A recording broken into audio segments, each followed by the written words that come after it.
Bonjour à tous, ici Yakuneko et bienvenue pour la vidéo de la semaine.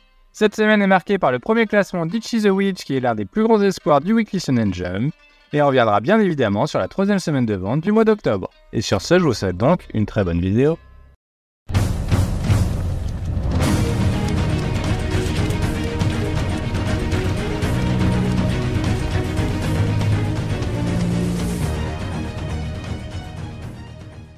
One Piece est absent cette semaine comme régulièrement, mais il les sera également la semaine prochaine pour du travail sur la série live action.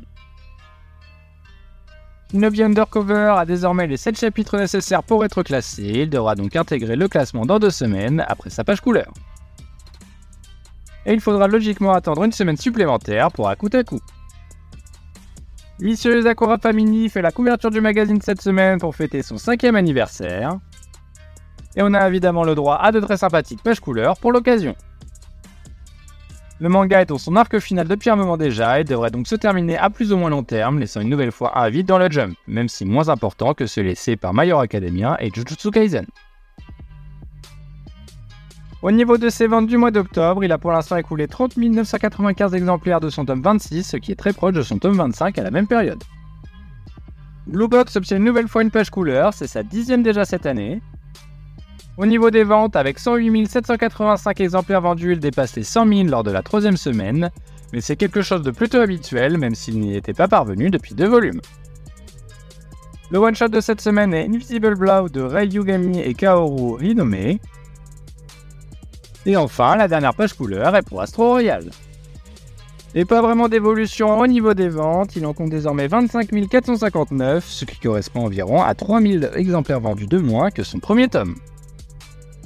Et comme toujours, Yokai Buster Murakami termine le magazine. Place au classement et Kill Blue est de nouveau 14e cette semaine, mais cette fois dernier, rien ne va plus pour le manga de Tadatoshi Fujimaki, auteur de Kuroko's Basket, je le rappelle. Ultimate Exorcist Kyoshi rechute et se retrouve une nouvelle fois dans le trio de fin. News Exorcist réintègre le classement après sa page couleur à une bien triste 12e place. C'est fou comme Kill Blue et News Exorcist, qui étaient les nouveautés fonctionnant le mieux au début d'année, ont sombré petit à petit dans le bas du classement. Super Psychic Policeman Shoujo parvient quant à lui à se sortir tout juste du trio de fin. Hunter x Hunter chute encore une fois d'une place et est désormais 10e. Undead Unluck chute lourdement de 5 places et est donc 9e, qui est au final exactement dans sa moyenne. Du côté des ventes, rien à déclarer, avec 25 573 copies vendues, c'est exactement pareil ou presque que son précédent tome. Imaten chute d'une position mais est toujours plutôt stable autour de la 8e place. Witchwatch avait lourdement chuté la semaine dernière, il remonte ici un petit peu mais reste tout de même bien en dessous de sa moyenne. Yen Roboko remonte de 4 places cette semaine et est donc 6e. Premier classement pour Itchy the Witch, le nouveau manga écrit par Nishi Ozamo, scénariste d'Iruma à l'école des démons et dessiné par Shiro Usazaki, dessinatrice d'Actage. Ce manga est rempli d'espoir compte tenu de la situation actuelle du Jump qui est déjà en perte de vitesse, a perdu cette année certains cadors. Il s'offre une très bonne 5e place pour son premier classement, il faudra évidemment qu'il s'y maintienne pour appeler ça un succès, mais il commence en tout cas très bien. The Elusive Samurai chute encore, mais d'une petite place seulement, et parvient à se maintenir dans le haut du classement. Akane Banashi troque sa première place de la semaine dernière pour une bonne 3e marche du podium. Sakamoto Days revient de sa couverture d'anniversaire à la 2e place.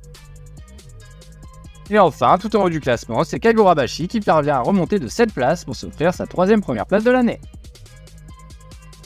Et au niveau des ventes, tout se passe pour le mieux également, il a désormais atteint 122 370 copies vendues, ce qui est excellent évidemment. Et voilà qui conclut le numéro de la semaine prochaine on continuera de suivre les classements d'Itchy the Witch et la dernière semaine des ventes avant d'attaquer les sorties du mois de novembre qui s'annoncent palpitantes. Et sur ce, je vous dis à la semaine prochaine.